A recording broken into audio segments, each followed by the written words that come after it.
Assalamualaikum warahmatullahi wabarakatuh. Perkenalkan, nama saya Leonita Anggreni Marutilah dengan NIM 19036132. Saya akan mempresentasikan mengenai penyakit genetik metabolisme, yakni hemochromatosis, yang mana pada mata kuliah kali ini saya diampu oleh Profesor Dr. Minda Azhar, MSI. Yang pertama, kita masuk ke dalam definisi hemochromatosis. Hemochromatosis ini dibagi dari tiga kata, hemo yakni darah, di mana maksudnya adalah kadar zat besi tinggi yang ada di dalam darah, kromat mengacu kepada warna kulit yang terjadi, di mana kulit pada penderita hemochromatosis ini terjadi penggelapan, sehingga warnanya bisa menjadi keabu-abuan atau kuning kecoklatan. Dan osis yang artinya gangguan. Jadi secara umum hemochromatosis artinya adalah kondisi yang terjadi ketika tubuh menyerap zat besi yang berlebihan sehingga menumpuk di dalam organ. Nah, dari gambar ini bisa kita lihat hati sehat dan hati pengidap hemochromatosis. Perbedaannya, pada hati hemochromatosis terdapat kadar zat besi dalam tubuh yang perlahan menumpuk secara bertahun-tahun. Nah, yang bisa terlihat bulat-bulat seperti warna kuning ini. Nah, di gambar selanjutnya ada perbandingan juga, di mana pada orang normal zat besi yang terserap biasanya 1-2 mg per hari, sedangkan pada penderita hemochromatosis,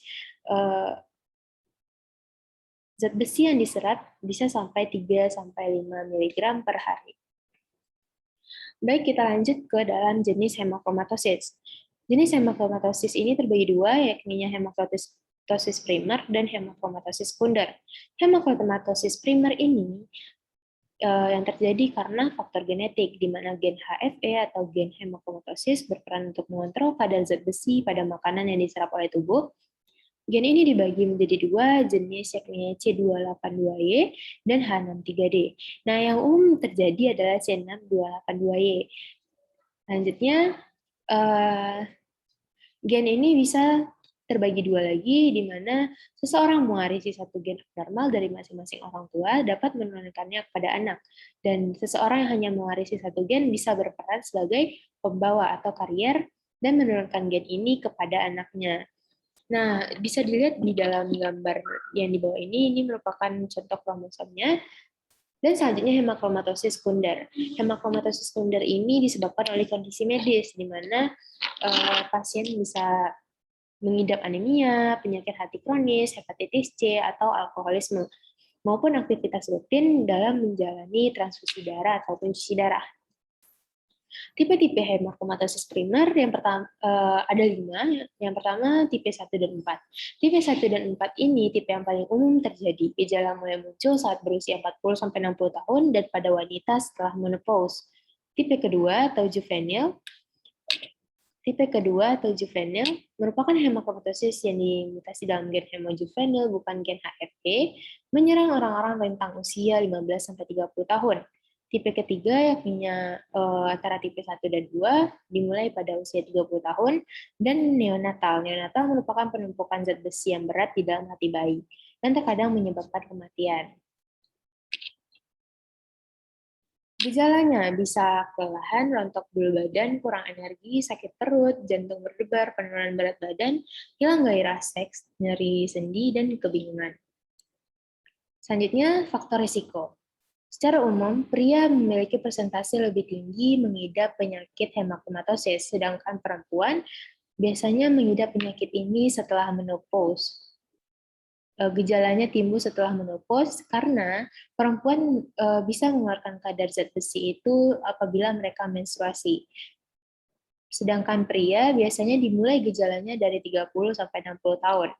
Faktor risiko yang terkena penyakit ini dalam hemochromatosis hereditary merupakan yang memiliki faktor keturunan penyakit ini, orang keturunan Eropa, pria 30-60 tahun, dan wanita postmenopause.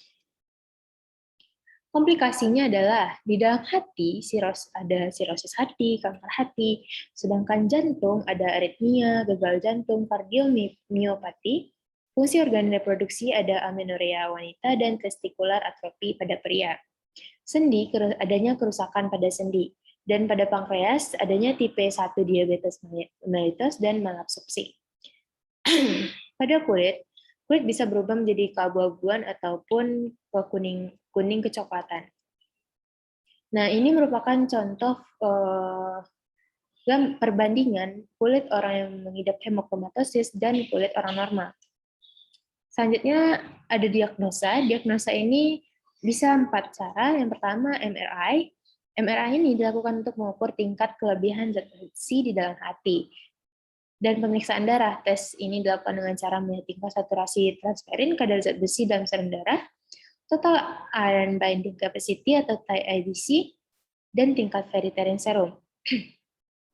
Selanjutnya ada pengujian DNA. Pengujian DNA merupakan tes genetik, akan terpusat pada pemeriksaan mutasi terkait gen HFE dan hemojuvelen. Selanjutnya, tes fungsi dan biopsi hati. Tes fungsi biopsi hati ini membantu kita untuk mengidentifikasi kerusakan pada hati. Pemeriksaan ini dilakukan dengan mengambil sampel berupa jaringan hati yang selanjutnya akan diperiksa di laboratorium. Treatment yang bukan penyembuhan, tapi perawatan yang bisa kita lakukan pada pasien hemochromatosis adalah pembuangan darah atau plebotomi. Pembuangan darah atau plebotomi ini dilakukan seperti donor darah. Seberapa sering dan seberapa banyak jumlah darah yang dibuang tergantung kepada usia pasien dan tingkat keparahan hemochromatosis. Bisa 1-2 kali atau bahkan lebih.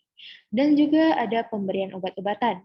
Dokter juga dapat memberikan obat-obatan setelah berkonsultasi dalam bentuk pil ataupun suntik, guna membantu mengikat dan membuang kelebihan zat besi di dalam tubuh melalui urin atau tinja. Obat ini dinamakan dengan chelation atau kelasi, contohnya adalah deferriprone. Selanjutnya, hanya itu yang dapat saya sampaikan. Salah dan janggal saya mohon maaf. Assalamualaikum warahmatullahi wabarakatuh.